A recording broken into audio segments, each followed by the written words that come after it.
और मुझे बताओ दुनिया वालों, बेटी क्या संतान है? एक बिटिया का प्रश्न था।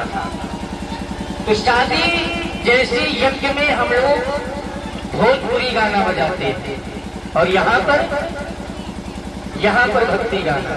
और भक्ति गाने की बात छोड़िए, वहाँ पर म्यूजिक चलता है, और यहाँ पर बिना म्यूजिक के हम लोग आरती गाते हैं।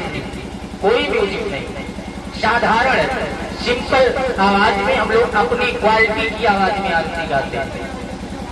तो जो हम लोगों के यहाँ विवाहों में भोजपुरी गाने बजते हैं, हृदय से बताइएगा ज्यादा आनंद उसमें आता है कि जो हम लोग यहाँ पर या अन्यत्र पंडालों में माता जी की या भागवत जी की आरती गाते हैं, उस आरती में हृदय से आनंद आ जाता है। हाथ उठाइएगा, आरती वाले हाथ उठाओ हृदय से।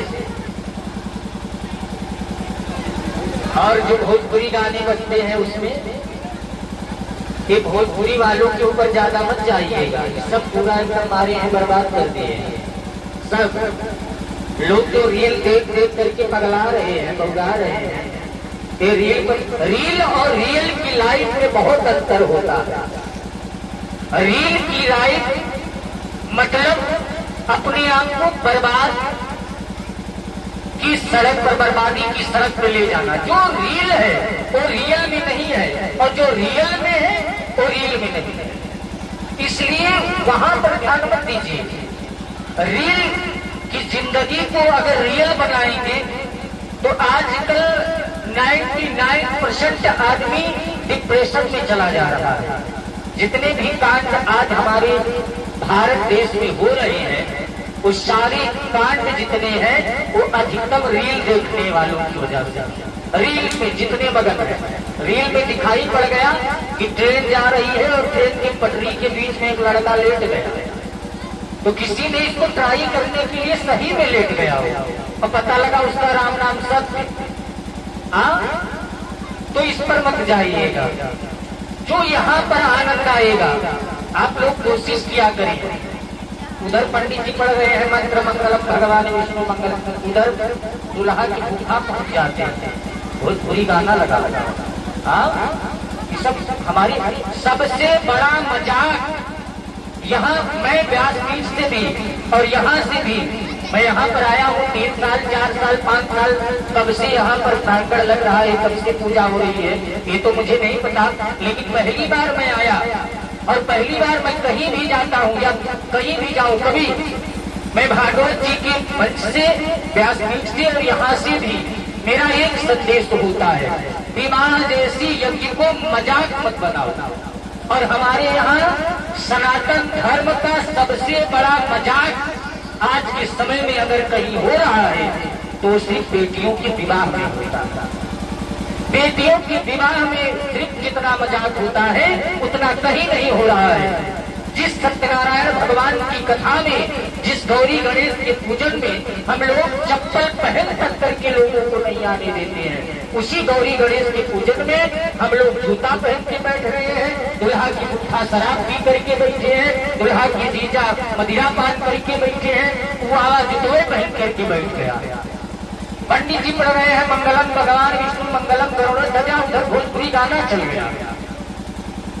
ऐसा मजाक, इसका विरोध करिए आप लोग, और नहीं तो ये हिंदू राष्ट्र जो हम लोग चिल्ला रहे हैं, चिल्लाने से सोशल मीडिया पर कुछ नहीं होने वाला है।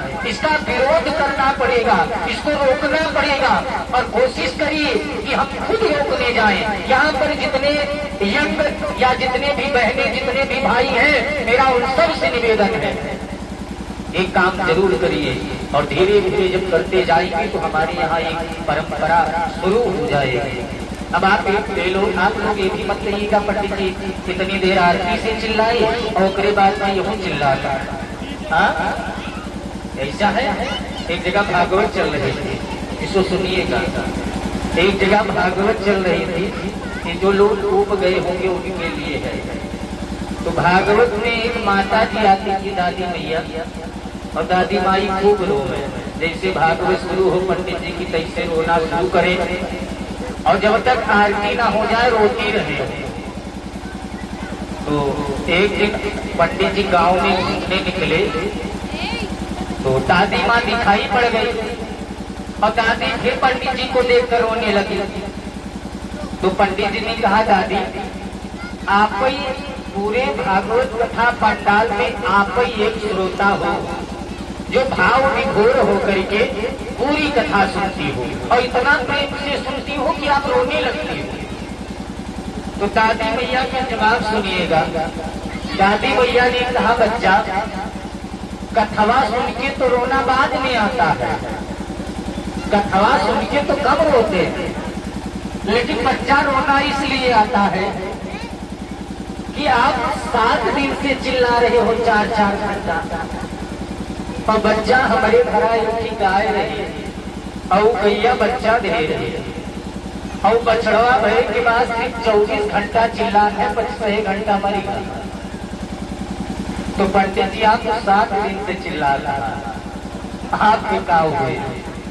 हाँ, तो इसलिए मेरा एक संदेश है, आप लोग जो सोशल मीडिया पर तमाम बातें और जो तमाम रीलें चल रही हैं उन पर ज्यादा ध्यान न दे करके अपनी पढ़ाइयों पर, माँ बाप की सेवा में और अपने परिवार में लगाइए। रियल की लाइफ को बनाइए, क्योंकि 2 काम जीवन में करिएगा, ये 2 सूत्र हैं और जिस व्यक्ति ने ये 2 सूत्र अपना लिए उसका जीवन बन जाता है। 2 सूत्र, पहला काम ऐसा करिए जीवन में कि आपका दुनिया में नाम हो जाए। पहला काम ऐसा कीजिए कि आपका दुनिया में नाम हो जाए और काम भी नहीं कर सकते हैं तो दूसरा नाम ऐसा बनाइए कि जिस जगह पर आपका नाम लिया जाए आपके नाम से काम हो जाए। यदि ये 2 सूत्र अपना लेते हैं जीवन में तो जीवन आपका एक हीरे की तरह चमक जाएगा। लोग फोटो खिंचवा रहे हैं ऐसे जीभ निकाल के, हाथ दिखा के, हाँ, और जितना सोशल मीडिया फोटो दिखाने के लिए मुस्कुरा रहा है आदमी, रियल की लाइफ में मुस्कुराने लगेगा तो क्या होगा। हाँ, इसलिए जितने भी यहाँ पर आए हैं भक्त, उठाइए दोनों हाथ और प्रेम से जयकारा लगाइएगा, बोलिए साचे दरबार की। आगे की चर्चा हम लोग कल करेंगे। वाणी तो विराम। जय श्री कृष्ण, जय नारायण।